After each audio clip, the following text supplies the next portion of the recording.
But actually, the This one, is like, the- do you that's actually the only one. have one of them? Yeah, we only have the one. Can I touch it? Yeah, you can touch that. touch Yeah, it? yeah, you can totally touch my hammer. Hey, what's up, everybody? It is almost time for the Halo Reach multiplayer beta. So we have gone all the way to Bungie Studios, and I'm joined by the internet's own Luke Smith. How are you doing, sir? I'm doing good. Thanks for having us. Yeah, absolutely. Thanks for No, visiting. thank you for having us. you- 'cause we you are made the in big your flight. house. We are in your house right now. Yeah. You are a designer at Bungie Studios. I am. How's life? Life is- How are you feeling? You feeling good? I feel good. I'm excited to see people play the beta. We've been watching people play the internal stuff for a while, and you guys are the first people to get a look at and play what people are going to be playing. This is whenever this actually video comes out. the first day, right? The people day outside one. the company. Yep. Yeah. Cherries popped. Were you guys nervous about people coming in here to see it? I mean, obviously you've been working on it a while. but- It's nerves in the way that it's like that sort of anticipation, sort of like before Christmas morning, probably nerves where you're like, I can't sleep. Right. Oh, I hope they like it, like that sort of thing. Yeah. I mean, we obviously we take all the feedback really seriously, and it's really important to us to get as many people playing the game as possible. Cool. So, as a designer on the multiplayer, I want to ask you, what are just sort of the core tenets of Halo Reach's multiplayer? Like, what have you guys added on to the core formula, and how are you kind of elevating or taking it to the next level? I think one of the things we're doing in Reach is sort of a refinement. Like we took some of the lessons we learned from equipment in Halo 3, some of the problems that were presented with things like the bubble shield, and equipment in general was really not. It didn't read very well on a player. You never knew if a guy had the regenerator or if he had the power drainer. Instead, this thing would just pop out of him, and that was sort of upsetting and frustrating to some people. So with armor abilities, we've added ways for you to identify what abilities people are going to have. A guy's running at you, you're going to actually see him animating and sprinting. You're going to know that guy has sprint. The guy has jetpack. You're going to see the pack. You're going to see the flame contrails, all of that. It became really important to us to make sure that people understood what armor abilities were on a given player at a given time. And so that's one of the big overarching changes to the sandbox that Sage and Josh, our sandbox designers, have put a lot of time in tuning. Another really significant change is we've changed bullet projectiles in weapons.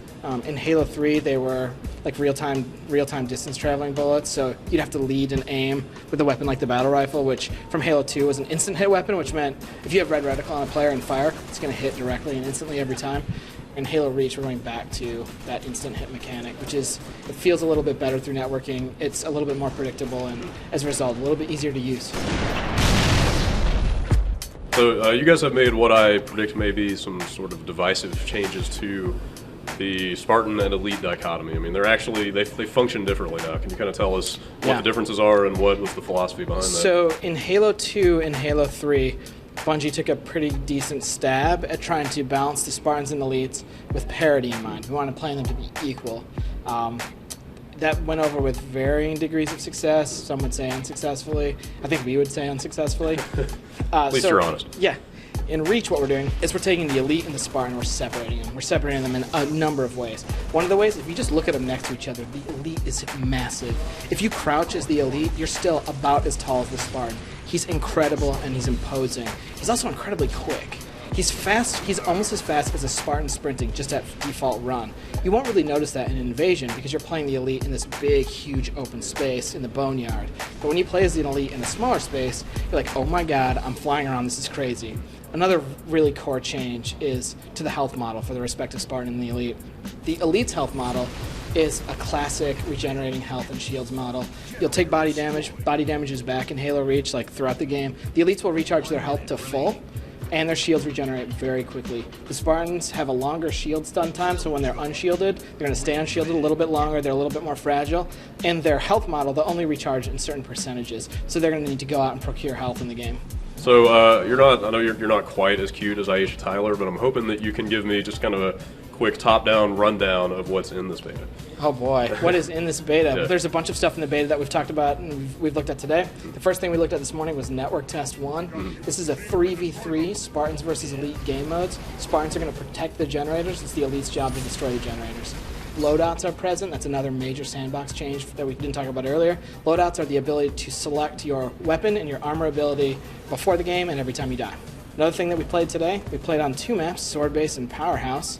These are our sort of arena-style, like party game maps. This is where you're going to play playlists like Grab Bag, where you're going to have Flag, Stockpile, one of the new game modes that we played today, which is, we're describing as like crazy capture the flag. Capture flags, take them to a point, flags get collected, get points for it. Headhunter is another one of our new offerings that's going to be in the beta. Kill a guy, a skull's going to shoot out of his head, collect the skulls, take your skulls to the point. You can play that in both team games and free-for-all. 5 minutes remaining. Skull. One thing that we're not playing today, because it's matchmaking only, but we feel like it's going to be a pretty big part of the beta, is something called the Arena. Of course, we're not eschewing Slayer in the public beta. And in fact, we're going one better and introducing this thing called the Arena, which is competitive, highly focused Slayer that's going to introduce a brand new rating system, something proprietary that we've worked on. One of the analogs that we've come up with when we've been thinking about it, it's sort of like the quarterback rating in the NFL. We want a way to evaluate you as an individual and you as an individual in the context of your team's performance. That's what the Arena is about. It's all about competitive Slayer. We know that there's a huge audience.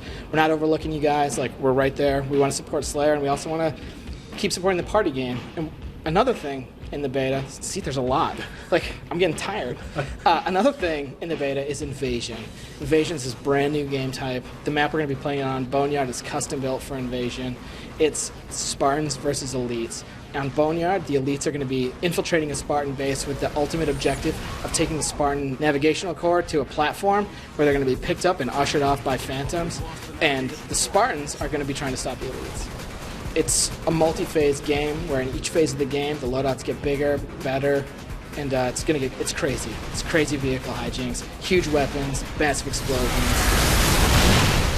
So the loadouts are one of the things I've seen so far since we've been playing this morning that kind of give you the best chance to sort of tweak out and customize your play style. You've got stuff like, kind of stealth camo, invisibility, dashing, dodging, jetpacks. Yeah.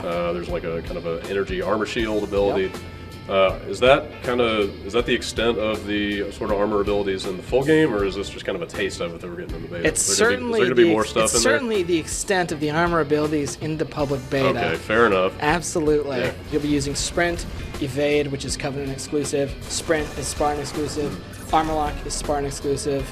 Camouflage, which is Elite exclusive, and Jetpack, which is shared because everyone likes flying. Everybody should have jetpacks. It's amazing watching people play internally and in the alpha and the internal beta. First thing people do, they're like, "Oh, jetpack!" Like, everyone wants to live out their little Rocketeer fantasy, and they're all like, "I want a jetpack."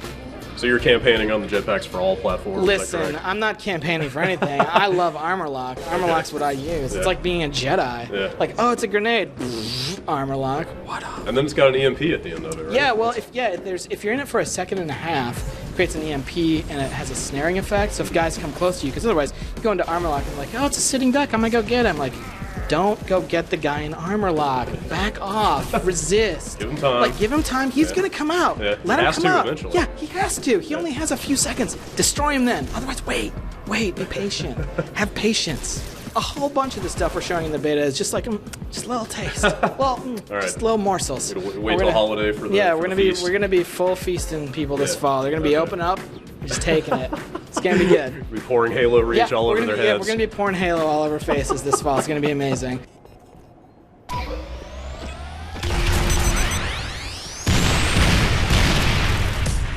So you guys have got more kind of persistent character leveling stuff going on. Yeah. You even see like a little bar kind of increment every time you finish a match. Yep, that is. What does that stuff feed into? I mean, I know you can unlock like some new armor pieces. Yep. Is there anything else that you? So yeah, this is our player investment system, and there's a whole bunch of things feeding into it.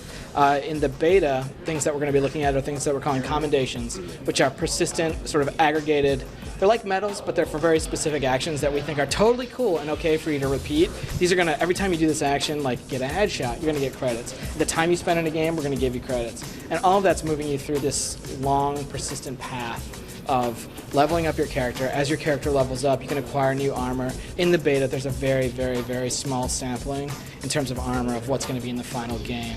Also, obviously you're not going to experience this because it's in the beta, but you're going to earn credits in any gameplay mode in the game. So you're a campaign-only kind of guy. Like, if you just like playing campaign, you're still earning credits. You're still going to progress down this path. You like playing campaign co-op with Gertz, like that's your thing. Like, you guys like to like wear special pajamas and play Halo together at night. That's cool. You're still gonna leave our personal business out of this. You're still going to earn credits the whole way, and you're going to be leveling up. We wanted to have a really single, persistent identity. One of the sort of the cool feathers in this cap is our engineers have done a bunch of work so that Spartan that you create, like that version of Noble 6 that is you, Brad Shoemaker. When you see that guy in the campaign, that's you. It's your customized guy. In the cutscenes, all the crazy stuff, it's going to be the guy that you've set up. So Noble 6 goes both ways, is what Noble, you're saying? Noble 6 goes a lot of ways, man. If you want a pink armored Noble 6 with a kitty emblem, you can have that. Yeah, and then and then in the cutscene, like these guys are gonna be like, "How's it going, Noble 6?" And you're gonna be like, "It's going sweet." Destination, move.